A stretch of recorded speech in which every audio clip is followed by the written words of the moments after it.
Today we are going to study about Paul and missionary work. So, Unang araw ng linggo. in the strategy of Paul, he preached the gospel, people were converted, and new churches were established. Ito yung gawain ni Paul, the gospel was preached, people were converted, and new churches were established. So Paul's ministry was marked by a clear pattern, that is preaching the gospel, conversion of souls, and the organization of churches. His mission journeys, recorded in the book of Acts, demonstrate both the power of God's word and the fruitfulness of faithful witnessing. So napakahalaga ng faithful witnessing. Una, nagkaroon ng multiplication of converts. Paul's ministry resulted in many turning to the Lord, both Jews and Gentiles alike. In Acts chapter 14, verse 1, sabi nga dito, "And it came to pass in Iconium that they went both together into the synagogue of the Jews, and so spake that a great multitude both of the Jews and also of the Greeks believed." So dito si Paul and Barnabas preached boldly in Iconium, and the result was a great multitude of believers. The message of Christ crossed cultural and ethnic boundaries, showing the universal reach of the gospel. Dito rin natin makikita na yung pag-preach ni Paul and Barnabas ay meron talagang courage. Meron silang tapang sa pag-preach sa gospel. And the result was a great multitude of people were converted. They believed in the Lord Jesus. In Acts chapter 17, 2 to 4, it says, "And Paul, as his manner was, went in unto them, and 3 Sabbath days reasoned with them out of the scriptures, opening and alleging that Christ must needs have suffered and risen again from the dead, and that this Jesus whom I preach unto you is Christ. And some of them believed and consorted with Paul and Silas, and of the devout Greeks a great multitude, and of the chief women not a few." So here is the explanation. Paul's preaching was grounded in the scriptures. He reasoned and explained that Jesus is the promised Messiah. The gospel message was persuasive and powerful, leading to many conversions among both Jews and Gentiles. So, si Paul ay talagang uh, matapang na nagpapaliwanag sa salita ng Panginoon, at his message were persuasive and powerful. In Acts 17 verse 12, sabi nga dito, "Therefore many of them believe also, of honorable women which were Greeks, and of men not a few." So in Berea, the people searched the scriptures daily to verify Paul's message. Their open-heartedness to God's word resulted in many believing, proving that honest examination of scriptures leads to faith in Christ. So kapag yung mga nakikinig ay talagang nagsasaliksik ng salita ng Panginoon, talagang mauunawaan talaga nila, at marami ang makaunawa at manampalataya sa Panginoon. So dito makita natin talagang effective ang pag-preach ni Paul, at nandiyan ang kanyang tapang sa pag-preach sa gospel. In Acts chapter 5 verse 14, pakibasa daw Brother Jason, Acts chapter 5 verse 14. And believers were the more added to the Lord, multitudes both of men and women. Okay. So maraming nanampalataya, mga lalaki at babae, no? Acts chapter 5 verse 14. Though this verse refer to the early Jerusalem church, it reflects the same pattern seen in Paul's ministry, constant addition and multiplication of believers. So kapag talagang totohanang nagsipag tayo sa pagbahagi ng salita ng Panginoon, marami talagang buhay ang mababago at may dagdag sa Panginoon. So ito yung summary point. Wherever Paul went, conversions followed. O kahit saan siya pupunta, meron talagang naaakay. The gospel message was not limited by geography, background, or gender. Malalaki man or mababae, kahit saan man sila, ay kapag sila ay nakarinig ng gospel, ay meron talagang epekto, meron talagang ah, manampalataya, ano? Through through faithful preaching, God multiplied converts in every place. Ganun din sa atin. napakahalaga yung patuloy lang tayong magbabahagi ng salita ng Panginoon, maging faithful lang tayo sa pag-share ng gospel at meron talagang mga makinig, no? Kasi the gospel is the power of God unto salvation to everyone that believeth. Kahit saan tayo ay napakahalaga yung pag-preach sa gospel. So dahil maraming nanampalataya, nagkaroon ng mga conversion, nagkaroon ng baptism, nagkaroon din ng mga churches. So ang layunin ni Paul ay hindi lamang conversion, no? Kundi hindi lamang salvation, kundi baptism also, and also organizing believers into local assemblies. Kapag meron ng mga nanampalataya, yun ang kanyang ginagawa ay i-organize niya into a New Testament church para may pagpatuloy naman ang evangelism, discipleship at worship. In Acts chapter 16 verse 5, sabi nga dito, and so were the churches established in the faith and increase in number daily. So, ibig sabihin, hindi lang iisang simbahan, hindi lang iisang iglesia, kundi nagkaroon ng maraming iglesia. No? So, Paul strengthened existing churches and helped new ones form. So, habang pinapalakas niya yung mga iglesia o kasimbahanan o mga assemblies, no? Meron namang mga bagong nasimulan na gawain. His focus was not only on evangelism but also on establishing strong, faithful congregation. Hindi lang niya layunin yung mag-evangelize kundi pati ang magtatag ng iglesia, no? So, ganun talaga ang gawain ng missionary, hindi lamang ah, magtatag ng panibagong gawain kundi palakasin din yung mga nag-exist na ng mga churches, no? The result was daily growth, both spiritual and numerical. So imagine, araw-araw, no? Daily growth. Anong ibig sabihin nito? Talagang araw-araw talaga ang kasipagan sa pagbabahagi ng salita ng Panginoon. Tingnan natin sa Acts chapter 18 verse 8, sabi nga dito. Acts chapter 18 verse 8. And Crispus, the chief ruler of the synagogue, believed on the Lord with all his house, and many of the Corinthians hearing believed and were baptized. So, doon sa Corinth, si Paul, ang kanyang preaching ay nagresulta sa conversion ni Crispus at saka iba pa. Those believers became the foundation of the church at Corinth. Sila yung mga unang naakay doon sa iglesia sa Corinto, showing how one man's faith can lead to the birth of an entire congregation. O nagsimula lang kay Crispus, no? O ganun din, minsan sa isang lugar, isang tao lang ang maakay. Later on, may establish na yung iglesia pag dadami na, no? Pag marami ng mawin. So usually nagsisimula lang sa isang tao hanggang makaakay ng iba pa at eventually may establish ang church, ano, o iglesia. In Galatians chapter 2 verse 2, sabi nga dito, and I went up by revelation and communicated unto them that gospel which I preached among the Gentiles, but privately to them which were of reputation, lest by any means I should run or had run in vain. So Paul's ministry among the Gentiles was not independent but coordinated with the other apostles. His goal was the unity and soundness of the churches. This verse emphasizes that Paul's church planting work was part of divine plan revealed by God Himself. So ito talaga ang gawain ni Pablo, ang magtanim o magtatag ng mga iglesia, no? Sabi nga dito, yung sabi nga dito, and I went up by revelation and communicated unto them that gospel which I preached among the Gentiles, but privately to them which were of reputation.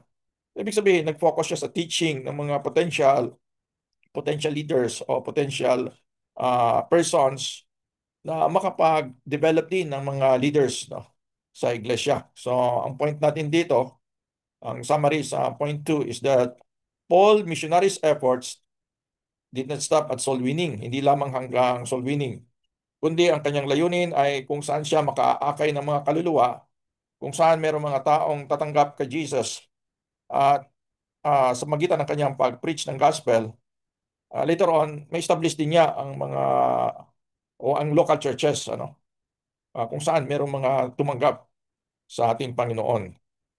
At once na ma-establish na niya ang church, gusto niyang ito ay maging matatag sa doktrina, ito ay pinapalakas niya sa pananampalataya at ang layunin niya na ang bawat iglesia ay ma-involve sa soul winning, sa evangelization, upang yung bawat church na ma-establish ay magpatuloy at mag-produce din ng ibang mga churches. So, patuloy yung cycle of gospel multiplication. So, ang layunin ni Paul is actually spiritual multiplication. So, ito yung summary natin sa section A. Yung buhay ni Pablo, ito yung halimbawa, pattern para sa missions. Ito yung ibinigay ng Panginoon, pattern para sa pagmi-mission. Una, ang gospel ay mahalaga may bahagi na may katapatan. The gospel is preached faithfully. Yun ang mahalaga, na mag-preach ng gospel. Sa sandaling mayroong nang magkaroon na ng conversion, people are converted through the power of the Holy Spirit, then churches are established to carry on the work of Christ. Mamaterialize na yung pagtatag ng Iglesia ng Panginoon. So yung ibinigay ng Panginoon na pattern sa kay Pablo ay yun din ang ating pattern na magagamit sa ating evangelism and church planting. So evangelism leads to discipleship, and discipleship results in strong reproducing churches. Napakahalaga ng discipleship para lumakas ang iglesia at ang iglesia ay magkaroon ng kakayahan sa pag evangelize, pag send out ng mga missionaries upang magtatag din ng iba pang mga iglesia. So, pag-usapan natin itong method ni Paul sa missionary work. Kasi yung success ni Paul as a missionary, it was not by an accident. Meron siyang sinusunod na biblical methods under the leading of the Holy Spirit. His strategy combined spiritual dependence, sound doctrine, and wise practical approach to reach both Jews and Gentiles. Ito yung mga pamamaraan ni Pablo. He preached the word boldly and consistently. Una, yung patuloy lang siyang nagpipreach sa salita ng Panginoon, boldly and consistently. Ibig sabihin, hindi napapatid or hindi napuputol, patuloy lang, consistent lang siya. At itong boldly ay andyan ang kanyang tapang sa pagbabahagi. Andyan ang kanyang courage. Tingnan natin sa Acts chapter 9, verse 20 to 20, 27, and 29. Sabi nga dito, and straightway he preached Christ in the synagogues that he is the Son of God. So Paul was preaching about Jesus being the Son of God.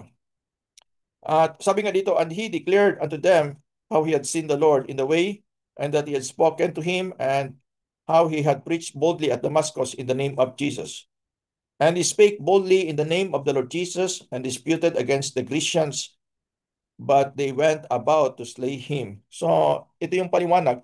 From the very start of his conversion, Paul's life was marked by boldness.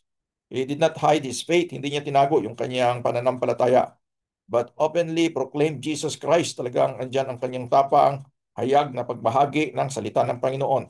His method was to confront error with truth and to declare Christ as Lord, even when it meant persecution. O kahit alam niyang siya'y uusigin at siya'y makakaranas ng kahirapan, pero nandyan ang kanyang tapang sa pagbabahagi ng salita ng Panginoon.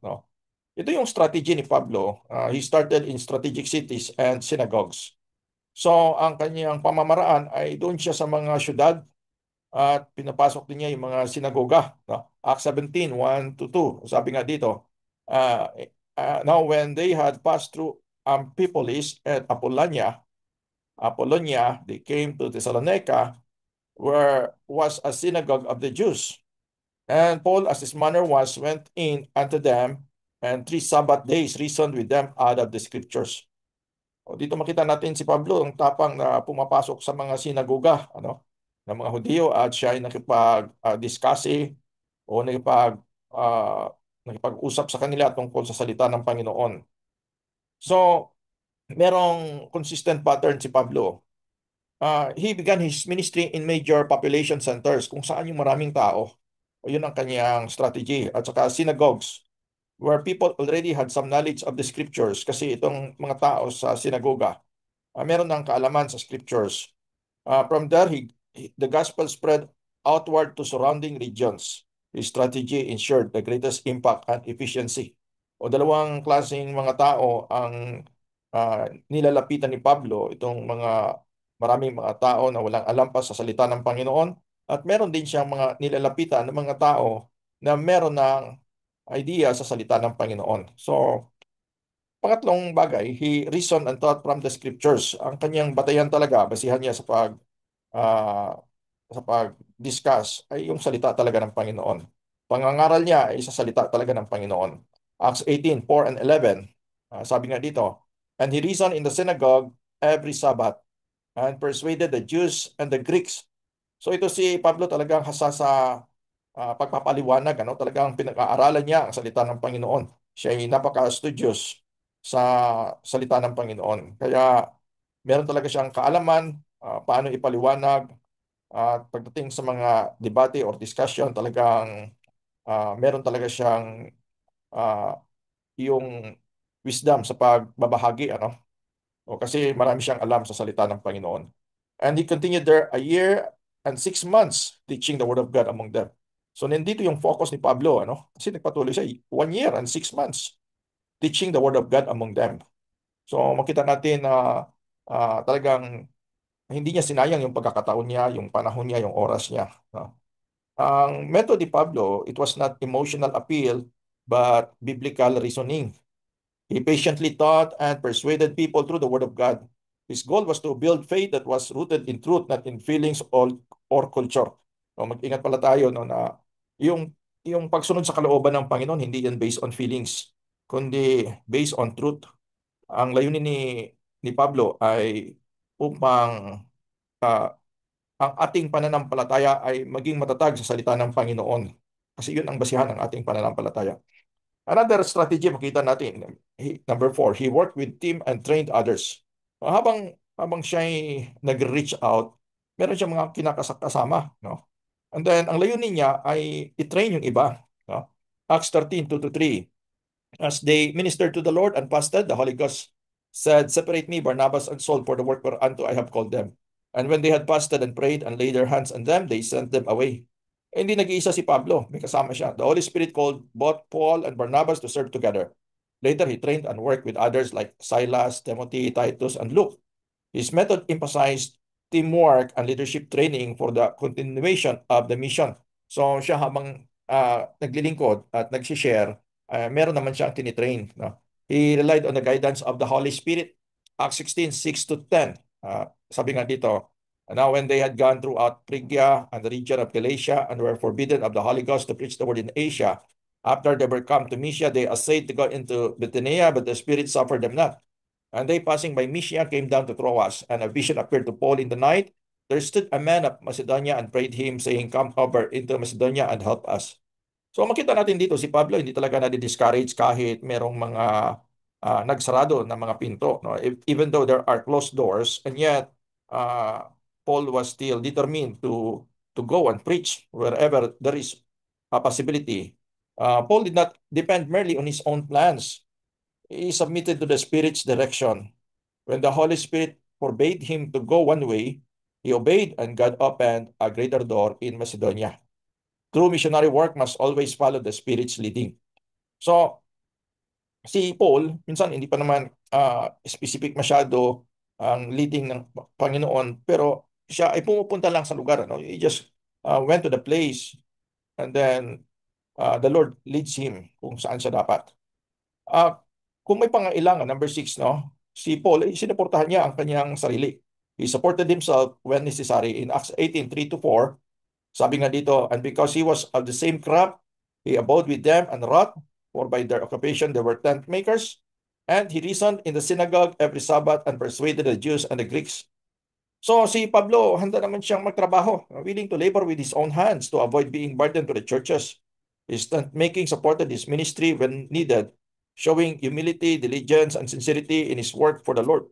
So sa situation, sa kalagayan na walang ibang support o kulang ang support, talagang si Paul ay nagtatrabaho. No? Pero may mga case naman na kapag nasuportahan siya well, he is supported well, uh, he gives his full time, no, para sa gawain ng Panginoon. Meron lang instance na tulad nito na kailangan niyang magtrabaho because nagkaroon ng situation na kinulang ang kanyang support. So si Paul, makita natin na nagbigay siya ng example na okay lang, no, kahit sa ministry ay kung kinakailangan magtrabaho para hindi maging burden upang masuplayan ang kanyang mga pangailangan. Of course, it is the responsibility of the churches to support the minister.